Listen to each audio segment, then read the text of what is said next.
AI is going to be the next real estate agent. Actually, AI is going to get rid of teachers. Generative AI, to be exact. We don't. Why do I need teachers if AI can do all the work for me? If I'm a student, why? And if I'm a buyer or a seller, why do I need a real estate agent if I can go to ChatGPT to create a CMA, a seller CMA, a buyer CMA to do research on data or even cold call? Here's what's interesting, Mina, about this conversation around AI taking jobs. So I got an email from the Department of Regulations asking me what I thought about AI.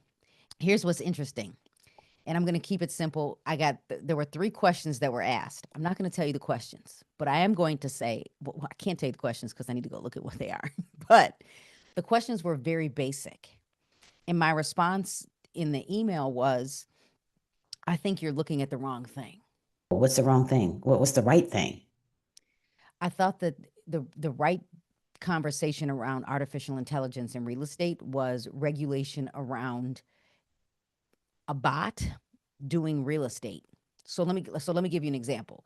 I own a brokerage, and let's say because I own a brokerage and I have real estate agents. What if, because I have agents that are top producers, I have agents that are producers, and then I have agents that are dual career. So sometimes people sell, sometimes some of the time. And what if I was able to train AI to do the work? And in my head, because I already know what's happening in other countries, Canada. And so I can train AI to cold call on my behalf and have a real life conversation with the public. Okay, you But let me go can. back before you, because my response was the concern should be, do we regulate AI? Do we allow AI licensees under the watch of a brokerage? You know how I like to talk about, we all say AI, like AI is everything. And we use it like it's interchangeable. And I typically will say generative AI because you're generating artificial intelligence, you're creating something new. There is a difference between generative AI, GAI, and AGI, artificial generative AI. And it dawned on me that when you just said automation, artificial generative AI, it's not here yet for us, but you're going to have a point where ChatGPT is going to start to create for you without you having, because it knows who I am, it's just going to do something for me. So there is it's not only is it already here, it's just not available to us because, we're always behind. Even ChatGPT came out years after other people were playing with it because if you had 2.0, there had to be like a 1.0, right? We didn't see that. We didn't see 1.0. And it not only is it going to take over jobs, we already talked about it's already taking over jobs. It's taking over jobs that are computer based, tech based, translating. Like I can talk to ChatGPT and it'll translate for me and make me articulate a different language very well. It's not going to take over the tangible jobs at the moment, like a phlebotomist, somebody who's taking your blood, or a plumber because somebody needs to get in there and our fingers are hard to duplicate. But generative AI, it's going to be able to do the work of teachers. It's going to be able to, I mean, a child, a 5-year-old can't think. So are teachers going away? No, because a 5-year-old can't teach themselves how to think about how to prompt. But sooner or later, as children get older, I can see a middle school student that has maybe a guide or a teacher far away because middle schoolers could possibly be at home alone. Too long is probably not a good idea. But why do we need something like this? It's going to be the affluent that probably will benefit most because we need to organize people and we think differently. And if we send people out into the world, they kind of are chaotic. That's why we have schools. But I'm telling you right now, we have proven that we don't need teachers the same way because of the pandemic. And I foresee that we're going to lose the education system. And well, we're not going to necessarily lose it, but if we don't change, it's going to change for us. And those that don't want to adapt or adopt to ChatGPT, Gemini, Cloud, Artist AI, whatever the platform. And why do I need a teacher to tell me when, you know, when you're in, if you're ever in a meeting or a conference and somebody says something and you're like, what is that? Back in the day, we used to just Google it. I can just go to ChatGPT and say, I didn't get this, tell me. And it'll give you all the articles you need. And it's so fast. Like we don't have a, you know, we can't sit still for 2 seconds. So why am I going to sit still and listen to somebody that's taking too long? Because you're boring. So I can go find it on my own. And self-learners are going to learn exponentially. And And real estate agents, they're coming for you. and What you so going to do when they come for you? so well here's so I recently taught a class in person on data. And at the end of the class, I talked about how you could leverage data using ChatGPT. So what was interesting about the conversation was, well, first of all, something happened where we had to take like a 5 minute break. And while we were on a break, I said, does anybody want to ask me not anything because now's the time because we don't have the computer up or the screen up. And so an agent said, real estate agent said, Carrie, I had a client that sent me an email and said ChatGPT said that the offer we're writing is too much. Well, that's kind of a good thing. And so no, it is and it isn't, because this is why I can prove that you still need a real estate agent to interpret what someone is looking at. And so I said, so okay, what happened? And so she said she went and did the CMA, and then she went back to ChatGPT, and she was able to prove to them that they weren't writing a bad offer, because what AI didn't have, although now we have five, is the current data. And Didn't even have ChatGPT, context. It didn't have context. well, it had old data, because, and I said, this is what every real estate agent needs to know is easy, even as of today, if someone were to come to you and say, this is what ChatGPT said, or whatever platform you're using, you need to be able to go ask the question, how current is the data here in ChatGPT? And you So also need to know that data is not being shared kind of with ChatGPT, because it is held under like the multiple listing service, but it doesn't mean it can't be purchased. But there's still a gatekeeping aspect to this. But you do have platforms out there that are pulling the data from public records. You're pulling the data from like a realtor.com and homes.com. And I'm not going to say the other platforms, you can, because they're the real estate agents competition. So she took the information, she threw the wow. current data into ChatGPT and said, this is the current data. This was the data that my client gave me.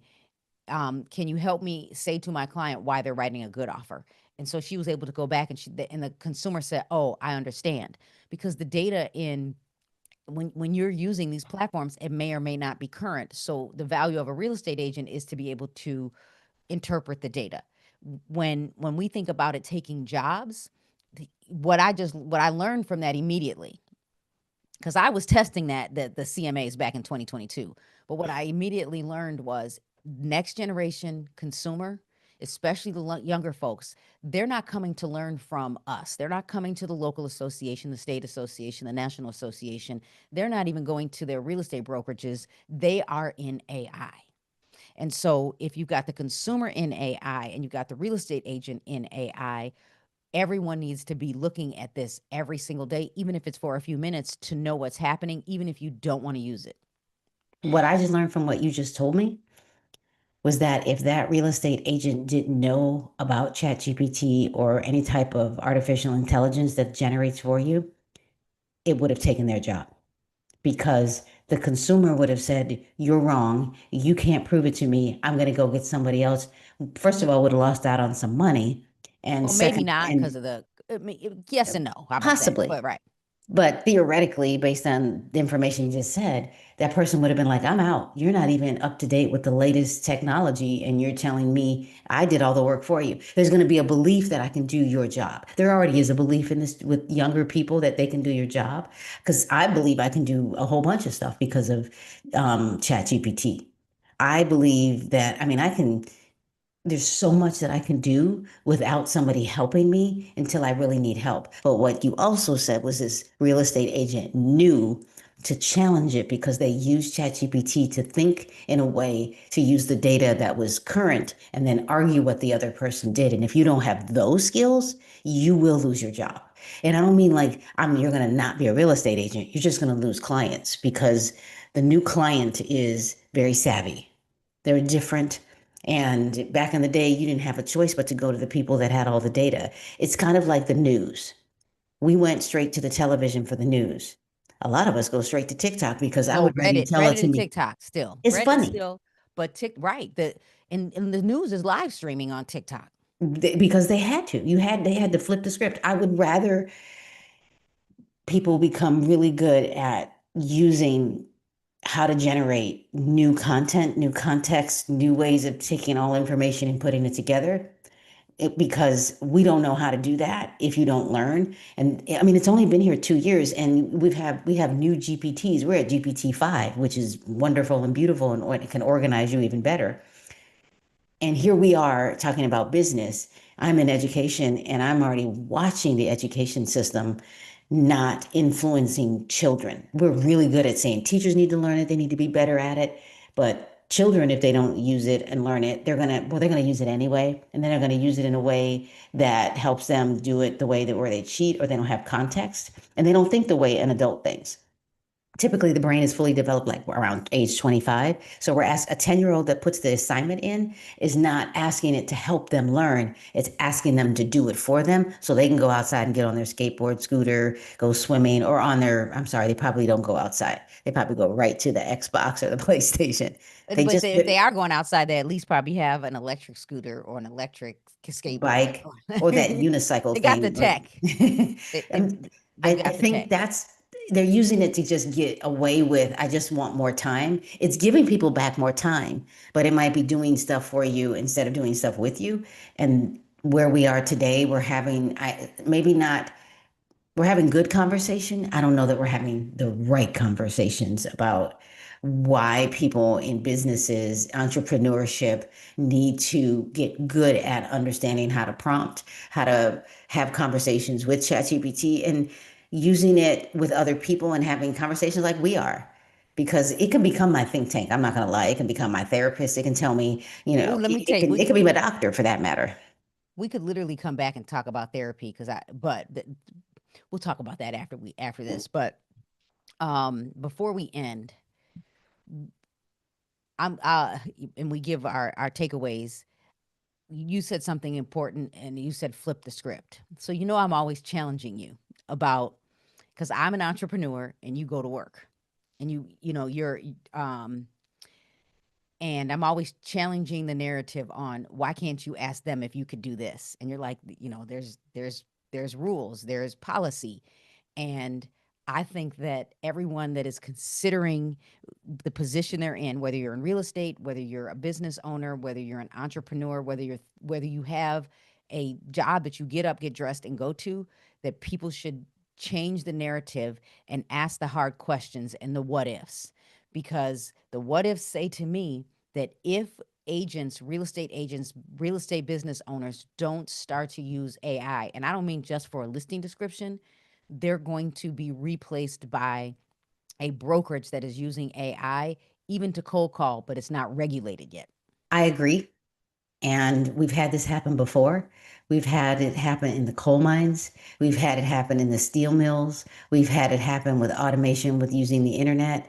Encyclopedia companies, if they didn't put their encyclopedias online, you remember the whole big old books that we used to have, they got, they went out of business. So you will become obsolete. I actually like that word. You create your own obsolescence if you don't learn a new skill. And we don't go to school just for skills that aren't something you can turn into something else. Because even plumbing, even the waterworks, people don't realize they use coding to move systems. Like they use drag and drop at these water districts. They use coding to move things around. And if you don't have tech skills in no matter what industry, because I promise you there are big semi trucks that are automated now and they're using generative AI to get it across the country, and there's no one sitting in the truck seat. And we don't even know. You look in some of those trucks. So we don't realize that the next generation is going to not just get left behind, they're not going to get jobs. You wonder why many children are living at home now because they're not being taught how to create the new position for themselves and learn how to learn because those positions aren't even created yet, but they're coming really fast and we haven't taught them how to do it. We haven't taught children how to, well, I shouldn't say we haven't. We need to get better at teaching children how to think and have thought partners and to use generative AI. So, what is your one or two takeaways about job replacement when it comes to AI? Learn the skill, go on to, it doesn't matter what platform, and we can get stuck. If you are a person who likes a checklist or a to-do list, the checklist might be add something to your schedule every day because you can do anything for 25 minutes or even 10 minutes and learn a new skill with generative AI. And I would argue ChatGPT, but Gemini, Copilot, start asking it questions so that you can get better at using it and help it, and come to our YouTube channels because we will help you too. And my takeaways would be is go look at the top 1%, the income earners. They are Yeah. always learning something new and adding it to whatever their income streams are. So if you are someone that is not reading, if you're someone that's not using ChatGPT or AI or looking at what's new, you will definitely be out of a job. So I'm Carrie Little. I am the designated managing broker of Caramark Realty Group in Illinois and Florida. I can be found at Carrie Joe Little everywhere, or just simply Google me. Make sure you follow me on Instagram, TikTok, and subscribe to my YouTube channel. Yeah. Subscribe to mine at MJBLAZY. And yes, I would Google me too, or go into ChatGPT